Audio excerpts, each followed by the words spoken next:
So we've got one more type of confidence interval we'll talk about, and should finish that up today and do some examples in Excel.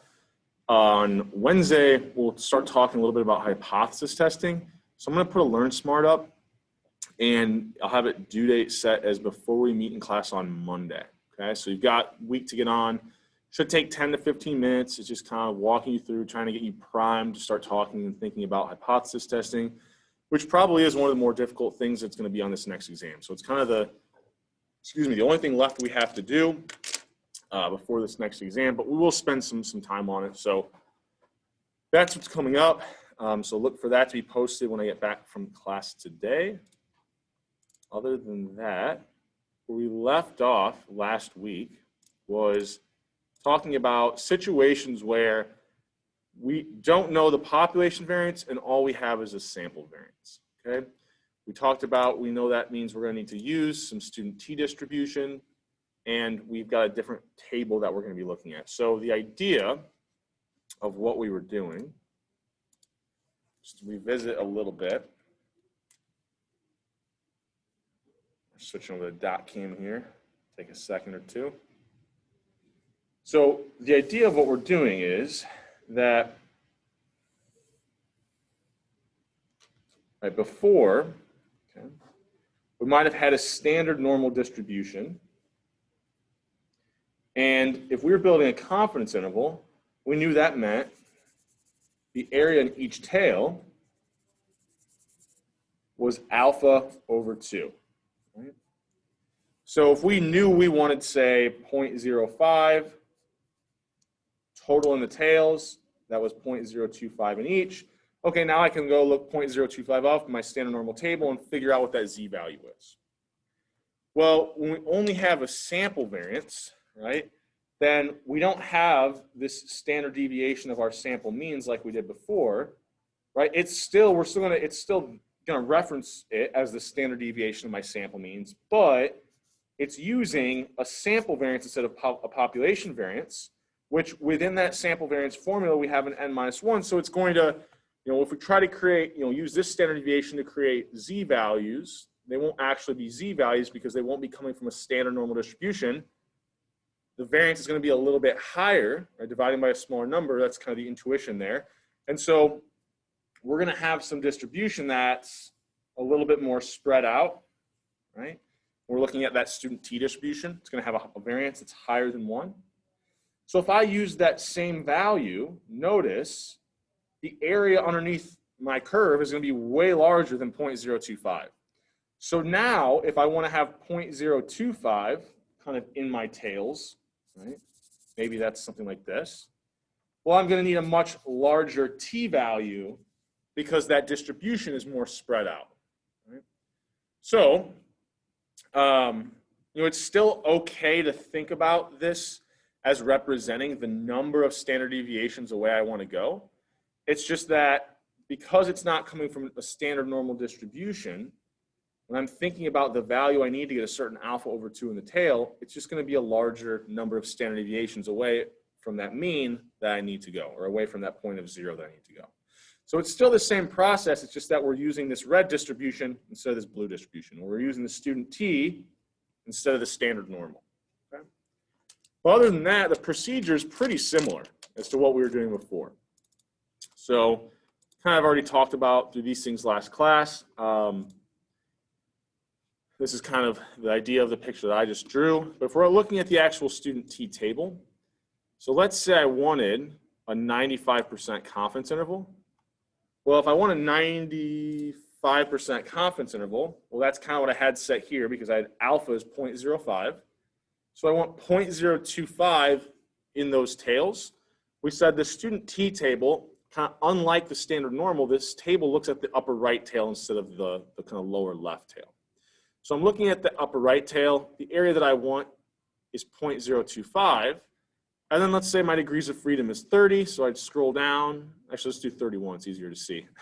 0.025, degrees of freedom 31. The t value that would give me 0.025 in each tail is 2.04. As compared to the standard normal table value, if I wanted 0.025, that was 1.96, right? So it's going to be a slightly higher value that we need if we're looking at a student t-distribution relative to a standard normal. Okay. Now, one nice thing about this student t-table is, one thing we also kind of briefly mentioned at the very end of last class, as my degrees of freedom gets higher and higher, the variance of the student t-distribution gets closer and closer to 1, or this distribution starts to get a smaller and smaller variance and look more and more like my standard normal. So notice at 0.025, if I go to like my degrees of freedom of 1,000, 1.962 instead of 1.96. Okay? So as I get higher and higher degrees of freedom, it looks closer and closer to a standard normal distribution. Excuse me. Also, kind of something that's nice about this table is it tells you, and this is theoretically true, but in practice, it's kind of impossible to have a degrees of freedom of infinity because, if I have a sample size, that large, it's not possible, right? So, but if we did have a degrees of freedom of infinity, we know that student t-distribution would be exactly equal to the standard normal. So this last row is basically your standard normal values that give you these different alpha over 2s in the tail, right? 0.025, notice the last row tells you 1.96, and that was exactly what we found, right, when we went to standard normal table, okay? So all that's a little review. We touched on all of those kind of topics a little bit towards the end of last class.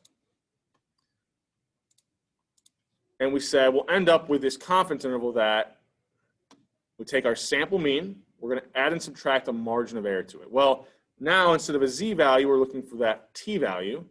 And my standard deviation of my sample means, we simply now use our sample variance instead of our population variance. Right? But everything else should be kind of laid out kind of nice for us. And just a reminder that degrees of freedom, that helps us identify which student t-distribution we're using. It's simply n-1, right? This sample size -1. You can kind of think about it as like, why is that the case? Why don't we just identify it off the sample size? Well, if I have a sample size of 1, that's just, everything's going to behave just like the distribution of the original data. So it's like I have to go to a sample size of 2 to get 1 degrees of freedom, like 1 away from if I just had kind of population data. Right? So that's not the perfect explanation, but it's a good way to think about it. So steps are going to be similar to what we were doing before. We identify the pieces of information we need. Just now, instead of a population variance, we have a sample variance. Using alpha, and then now calculating our degrees of freedom, we look up that t-value. We can calculate the intermediate step, which was the standard deviation of our sample means. And then it's just a matter of plugging everything in. Okay. Now, if we wanted to, what we could do is plug this equation, kind of skip step 3 and plug it in down here, so that we could find the upper and lower bound. Simply plug that equation in, do it all at one time. But usually when I work through these, just to kind of, I think it makes it a little bit easier, especially once you're going to enter things in your calculator, as opposed to this. It's a little bit easier if we calculate that intermediate step or step 3. But I'm not going to lie to you. You can skip step 3 and kind of build it in, mash step 3 and 4 together.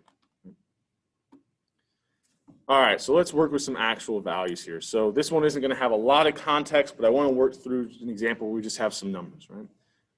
So let's say that I get 36 observations from a population, and the sample variance I find from that sample is 324. I have a sample mean of 9. Okay. Oh, sorry.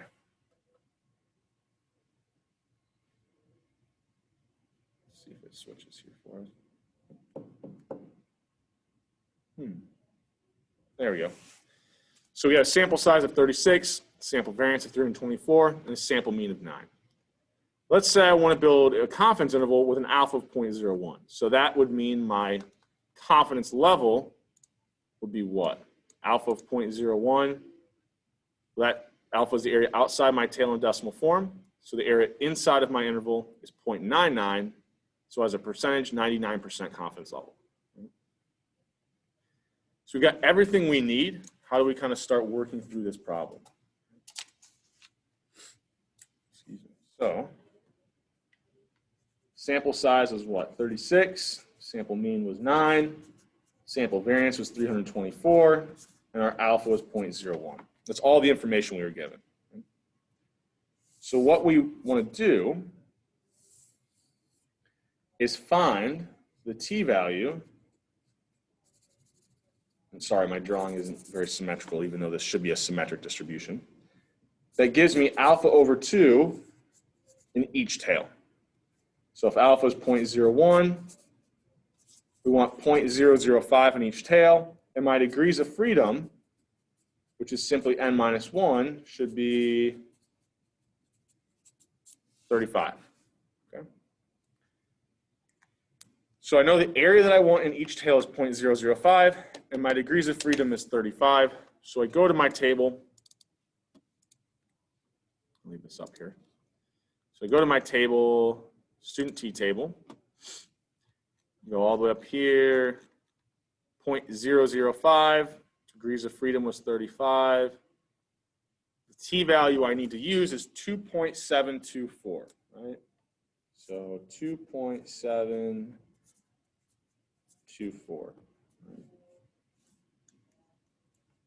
So I get that plugged in. That was just going to the area I wanted in the tail at whatever my degrees of freedom was. Okay. So from here, here's my confidence interval equation. I still need to find that intermediate value, which is the standard deviation of my sample means, which is the square root of the sample variance over my sample size. So the square root of 324 over 36, I think should be 3. Now we have that value. We said when we use the t-value, we already have the positive and negative sign kind of built into our formula. So the positive, adding that margin of error gives us our upper bound. How long ago did that go out? Okay. There we go. So we had that t-value. We then have our equation for the confidence interval. We calculated that intermediate value. Now it's a matter of plugging everything in. So the positive and negative sign are built in, so we just kind of use the positive or the absolute value of the t-value we need. And then I got my sample mean up here. Right? So once we get to this point, it's just kind of plugging in these three values and add the margin of error to get our upper bound, subtract it to get our lower bound.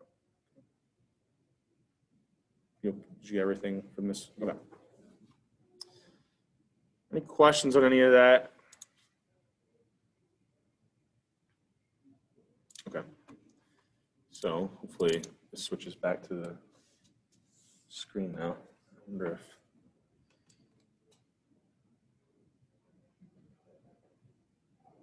Okay, there we go. So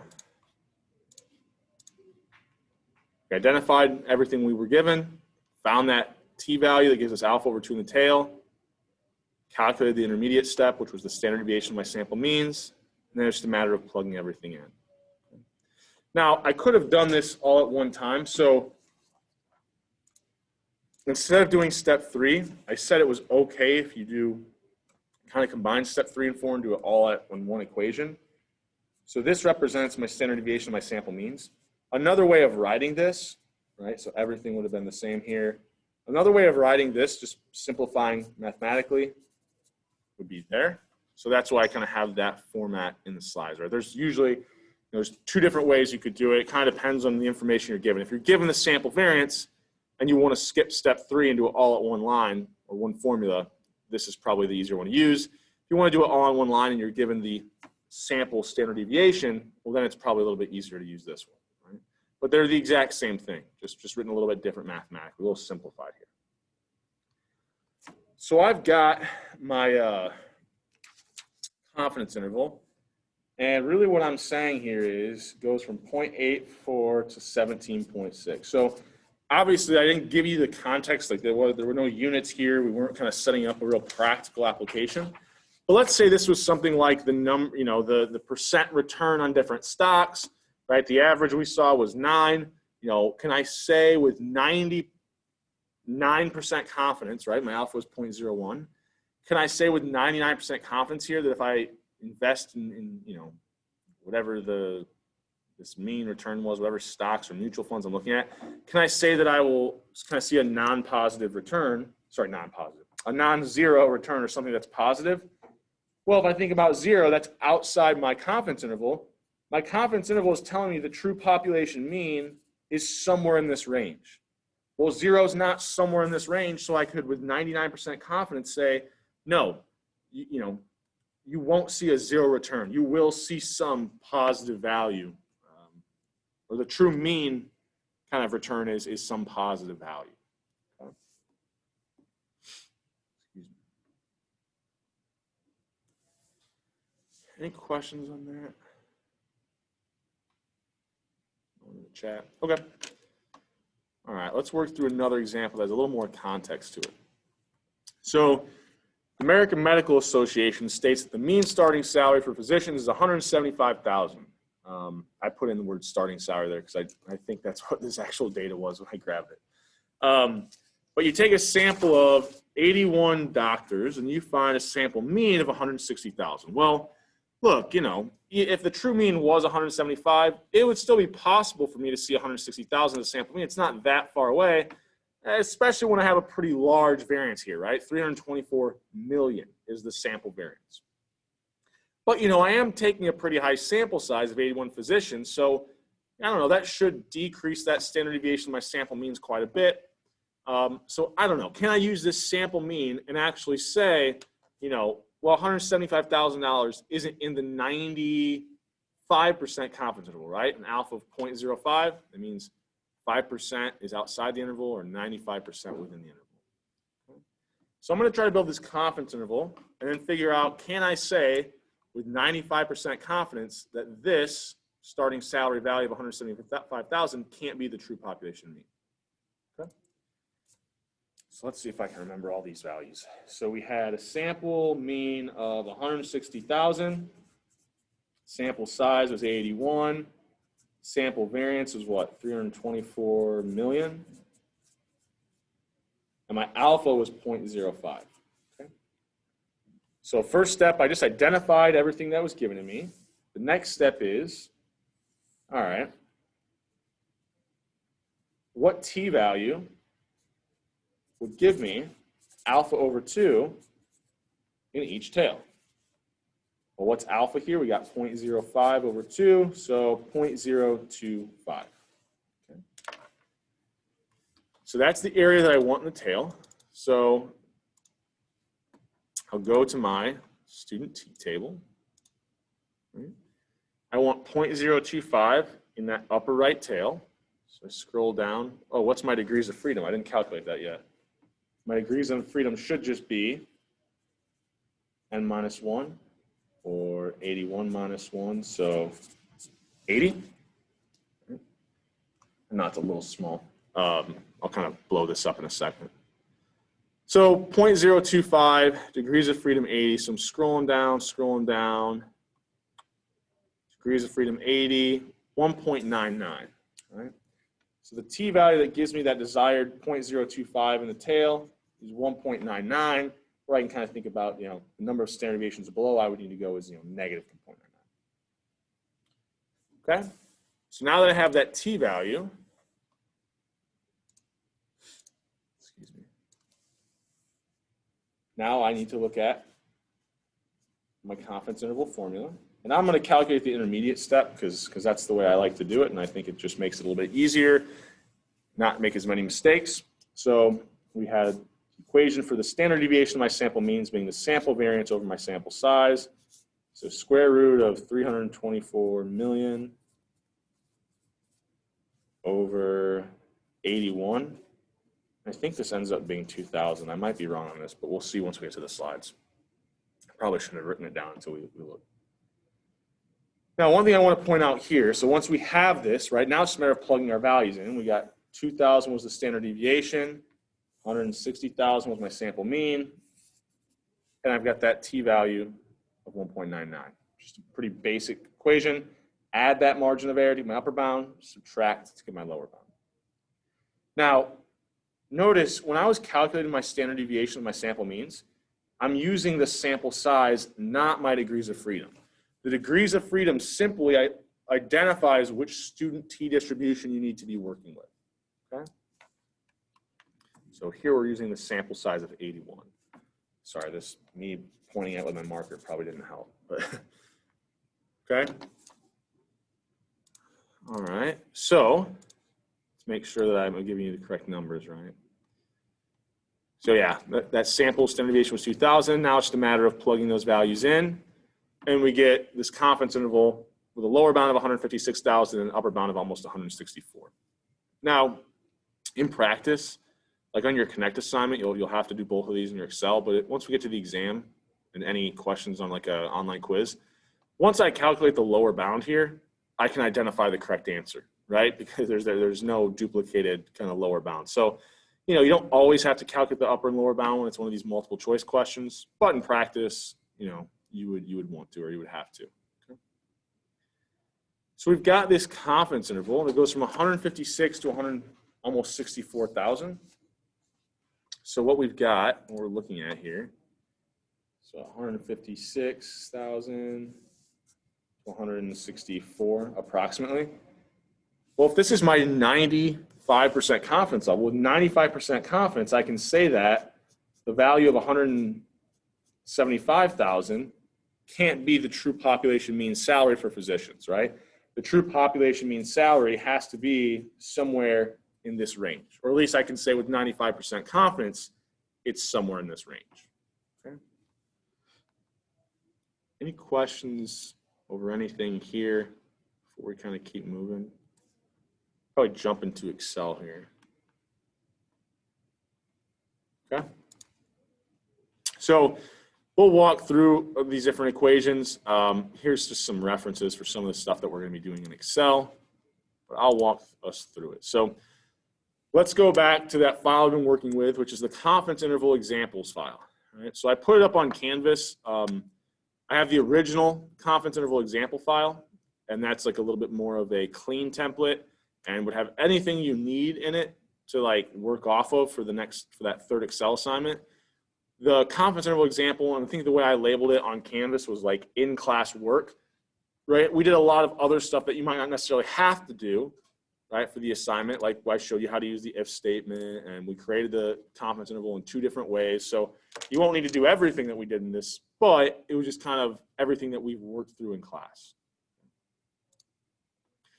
So we'll work on one today. We'll go to this unknown pops SD file, right? So this is going to basically be, how do we do this when we have an unknown population standard deviation? Or we only have a sample standard deviation or a sample variance. So this data comes in. I've got a data set right here, which is 2012 different counties. And I think this might be, I think these are Kentucky counties. Or maybe they're kind of spread out. It might just be random from across the US. So I've got the drug deaths in those counties. I've got those counties' populations, so I could kind of create this deaths per 10,000 people, right? Or basically trying to compare apples to apples because, you know, counties with a very low population aren't going to have drug deaths. Counties with higher populations are more likely to have a higher number. So I factor in population. So we'll use this deaths, and we can kind of think about it as deaths per capita if that's easier. But it's deaths per 10,000 people in that county. So we're going to delete this right here. I'm going to rebuild this for you. So the t-values up to the upper bound. So hopefully at this point we're pretty comfortable with what I did up here, which is if I wanted the mean deaths per 10,000 people in these counties, I just use that average function to find the mean, right? If I wanted to find the sample size, I just used that count function and selected that variable, right? And then the variance, be a little bit more specific here. We have a sample, so I'm actually going to be calculating my sample variance using var.s and selecting that variable, okay? So I've now got my sample mean, x bar, I've got my sample size, n, and I've got my sample variance, which we were kind of thinking about as s squared there. I then am going to build 3 different confidence intervals, right? So here's my alphas. These would correspond to what? The 90, 95, and 99% confidence levels. So we know that, oh, where did I have it written down before? here's how we're going to calculate our confidence intervals. Okay, we're going to center them around that sample mean, but we need to find these t-values that give us the desired alpha over 2 in the tail. So before, when we're using the standard normal distribution, we used norm.s.inv. Right? And we told it the area we wanted in the tail, right? Well, that told it, I'm working in reverse, I'm giving you the area in the tail, and I want you to use the standard normal distribution, norm.s. Well, now I want the same procedure, but I want you to use the student t distribution, then it's just going to be t.inv instead of norm.s.inv. So the area I want in the tail is alpha divided by 2, comma, okay, yeah, you want to use a student t distribution, but which one, right? There's a different one in every degrees of freedom. Well, my degrees of freedom is just going to be my sample size minus 1. So I'm going to have a couple issues with this I still have to work out. So first, when I hit this, enter, it tells me negative 1.65. But just like when we were doing this by hand, we said we want the absolute value. So one way we could do this is use that absolute value function, similar to what we did with the other examples last week, right? I could just put in ABS. Right? What I could have also done is if I know that I want alpha over 2 in this upper right tail, well, then to get that positive value, I could say the area to the left of that would just be 1 minus alpha over 2. So I can either tell it alpha over 2 and find the absolute value, or 1 minus alpha over 2 will give me that same value but positive, which is ultimately what I want is, either way gives me the positive value of that t value. So instead of using the absolute value, I could actually do 1 minus alpha over 2, kind of whichever is the easiest way for you to think about it, right? That same value. Now when I copy this down, I'm going to have another issue that I didn't have before. Well, what's happening here? Oh, it's updating that reference that I was using to try to find the degrees of freedom, okay?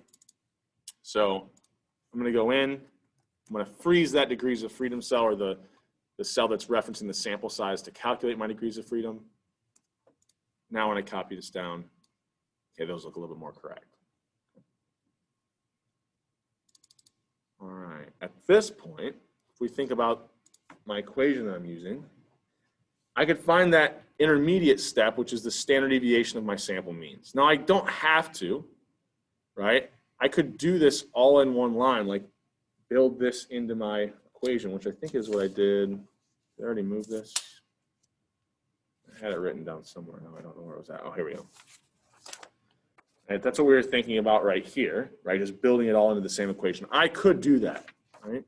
So what I could do is say, all right, take my sample mean. Actually, I'll leave this up here so we can see it. Take my sample mean, add to that, or I guess for the lower bound, sorry, subtract from that the t value times the square root of my sample variance divided by my sample size. Okay, I could enter that all in, right? Okay, hit enter, and I've got my lower bound. Now, I just think it's a little bit easier to keep track of things and see if I'm making an obvious error if instead I don't build this into my confidence interval formula. I calculate this intermediate step first, which is the standard deviation of my sample means, which is just the square root. Oh, if I can type, hold on. SQRT, square root of my sample variance divided by my sample size. So now I just have that in a cell, and now I can see, oh, I should be ending up with a pretty narrow confidence interval. I mean, my standard deviation of my sample means is 0.17. So even if I want to go like 3 standard deviations to the left and the right, it's going to be a pretty narrow range of values. And it allows me to kind of see that. So now instead, I'll just substitute, right, the square root of the sample variance over my sample size. Well, I had that up here in this cell. And that represented my standard deviation of my sample means. Okay. Now, when I copy this down, right, the problem is going to be, oh, it's updating my sample mean and my standard deviation of my sample means, right? The only thing I want to update here when I'm building different levels of confidence intervals is that t-value, right? Because that's directly linked to my alpha. So I'm going to freeze the cell that identifies my sample mean and freeze that cell that identifies the standard deviation of my sample mean. Now when I copy this down, everything's correct. Right? It's building it around the sample mean. It's using the t-value for the 99% confidence level, and it's using that standard deviation of my sample means. Any questions on any of that? Anyone want to see a cell again or anything? We're okay with this?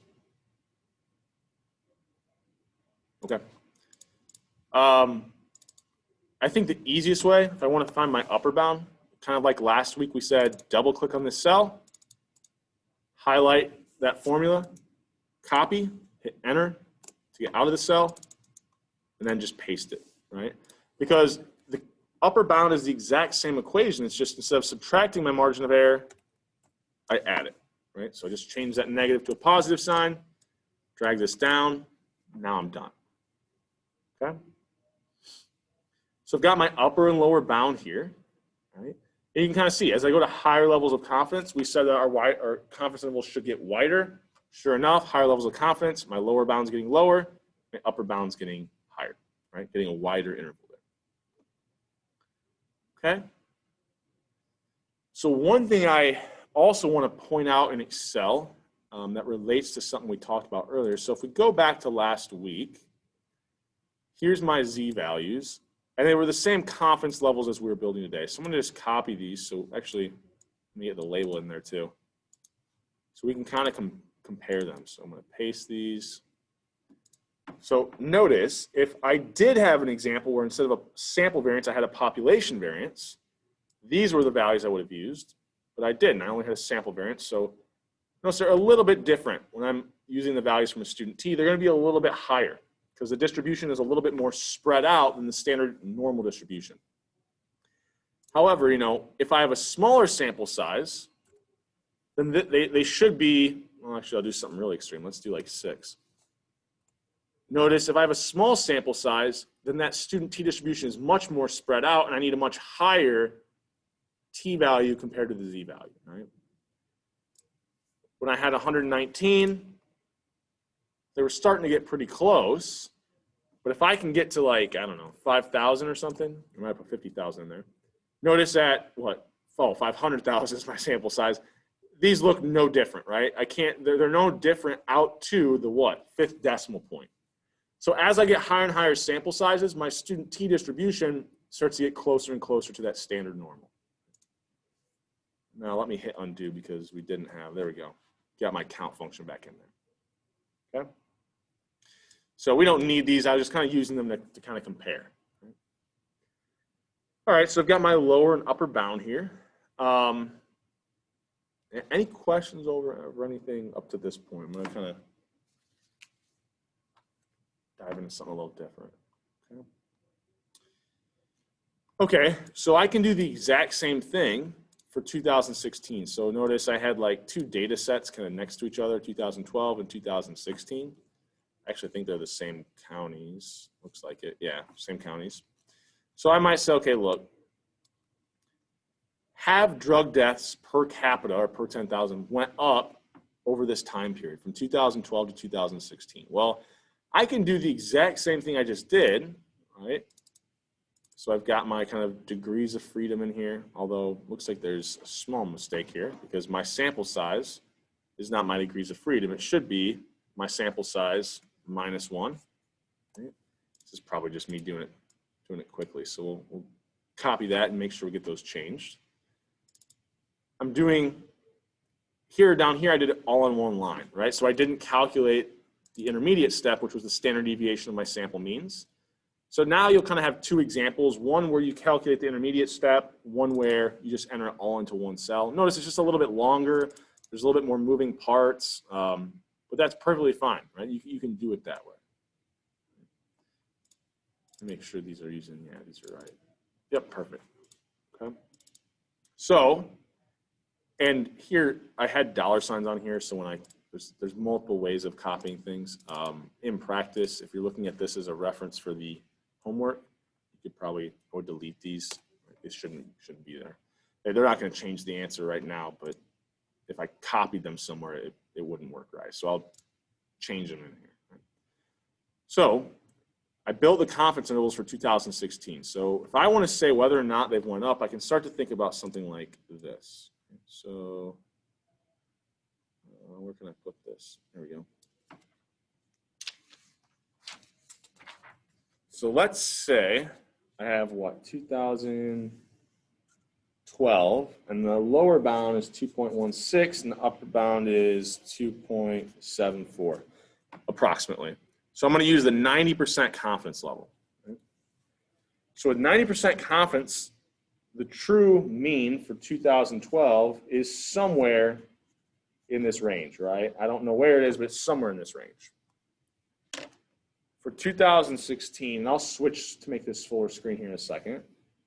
2016, and that's because actually, right, we built this around our sample mean. The sample mean for 2012 was, I'm trying to get these numbers correct. Oh, what's up? That's why I can't see it. 2.45. And then in 2016, the sample mean we saw was 2.5.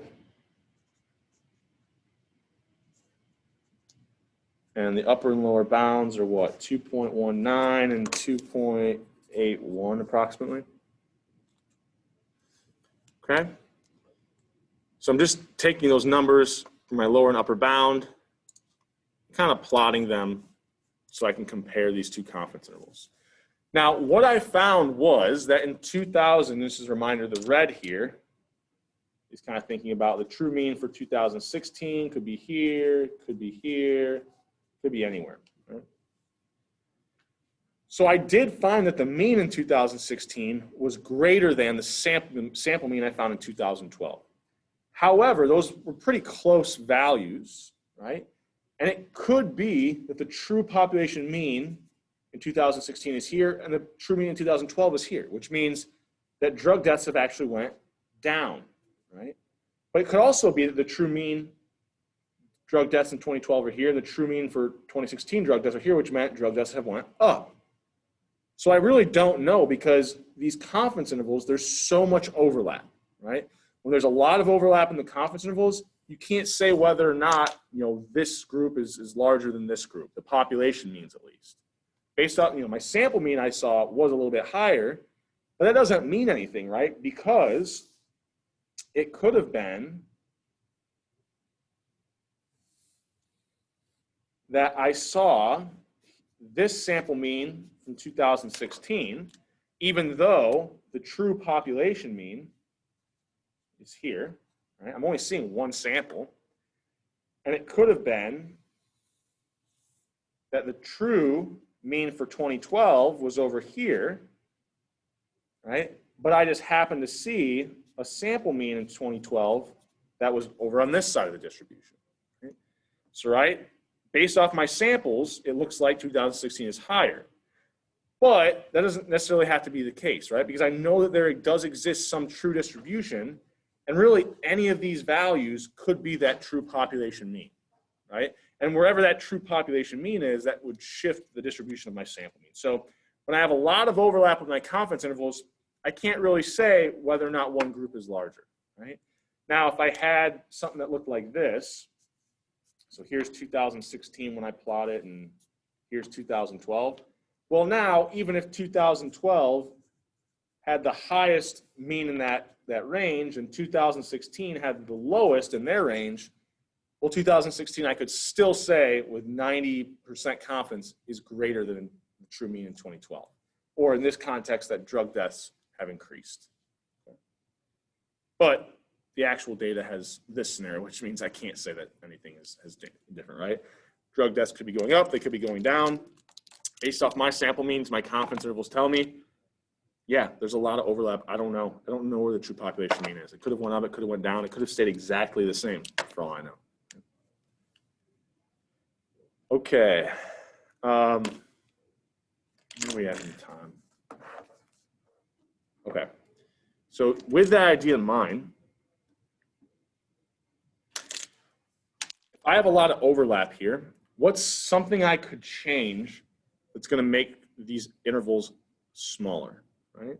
Well, think about this. If I can make this interval small enough, maybe I can get it down to here, and maybe I could get the confidence interval over here, right? Well, now there is no overlap if I can get them to be narrow enough. So how can I get them to be narrow? Well, we think about this equation. I can drive down the standard deviation of my sample means by taking a higher sample size, right? Higher sample size decreases this, which decreases my margin of error, making my confidence interval smaller. So let's see how this plays out in Excel. Let's assume I was somehow able to get, maybe this was one state's counties. I think it was actually, I think it's Kentucky's. So it's maybe a little biased, but I want to get more counties across the US. So I go and I start to get more and more. And let's say I get 1,000 different counties from across the US, and I find the exact same thing, right? So I find all the same sample means. Well, notice if I had a sample size of 1,000, these update, and now there's not near as much overlap. Now, there's still overlap here, so I don't know. This one probably isn't a very good example because I probably have to go to like something like 10,000. And even here, it looks like there's still some overlap. So this one, even if I could take really high samples, yeah, I'm narrowing down these confidence intervals, but I'm not able to get them narrow enough. Whereas, I think I have another example over here. And what was I doing here? I was comparing. Oh, I didn't have a setup one here. Sorry, I only had one. But you can imagine if I did find a sample mean that was dramatically different, I might end up with a confidence interval where there is no overlap and I can actually start to make some statements. So that's what we're going to work through in class. I'm not going to go through this worksheet. It's an additional worksheet. I have it set up, this top example, and this is probably a good one. This is real clean. I did multiple ways of finding the upper bound here, right? For both a sample proportion and a sample mean where I only have a sample variance. So, we're using t-values here, but for the sample proportion, we're looking at a standard normal. So just two more examples using some different data, right? This sample proportion is looking at kind of the proportion of white versus non-white individuals in this data set. And then the mean, I think I'm looking at height, right? So just another, example or template for you to kind of use as you're working on the Excel assignment. But I'll re-upload that in-class work Excel file today based off of what we did. Okay? So I'm going to save it actually right now so I don't forget to do that. Okay. Any questions over anything that we worked through in Excel or by hand, or just general questions? Got a couple more things I want to say before we get out of here, but I want to leave some time for some questions here. Okay. Nothing in the chat. All right. So I will put up a very small online quiz today. It's going to have like one question. Just due before we meet on class Wednesday. Something else. I can't remember if I mentioned to you guys last Friday, but I was tentatively last week thinking about, and I ultimately am going to have to cancel class this Friday, right? So there'll be no class, no Zoom, no nothing on this Friday. We'll still meet Wednesday, but nothing this Friday, okay? I think we're at a pretty good point, so I don't think we'll be too hindered by that. But that is, we are going to not have class this Friday. So the other thing I want to mention is I'll be putting up an announcement, and it'll have a link in it on Canvas. So I was going to do it I didn't want to like freak anyone out by posting it, so I want to explain a little more. It is nothing. It's not tied to any points in this class. I'm not giving extra credit. I'm not doing anything. I sat in an advisory board meeting probably 2 weeks ago now, and with some students looking for jobs and internships, and I listened to some of the old alumni who were out there working, out there looking for people for their company, and I heard things said about how important it is for them to see something like Excel proficiency on a resume, and I kind of went on my spiel about this at the beginning of this semester, but I was emailed, and there's this company, and I kind of passed it along, and they said that they thought this is a good idea. That I believe, and I don't know how much. There's I think it's a minimal fee, if not free, where you can get an Excel certification. I know you can do it there's a Google thing you can do that also does that. I would suggest that as well. But they reached out to me just to make the opportunity available to you guys. So I'm just passing that information along. I think it would be a good idea. It adds to your resume, but you don't have to do it. You don't have to do it for this class. It's not, I don't think it's going to be something you can do in 30 minutes, right? So I don't want to give extra credit for it either because it might take a very long time. So I'm just going to be putting an announcement up that gives you the link and making you guys aware of the opportunity, okay? All right, that's actually all we have for today. We'll start doing some hypothesis testing conversation on Wednesday. That Learn Smart I'll get posted isn't due until the end of the day Monday, but if you wanted to kind of go through it before Wednesday's class, it might help you out a little bit with some of our discussion. Okay? There's no more questions from me. I will see you guys on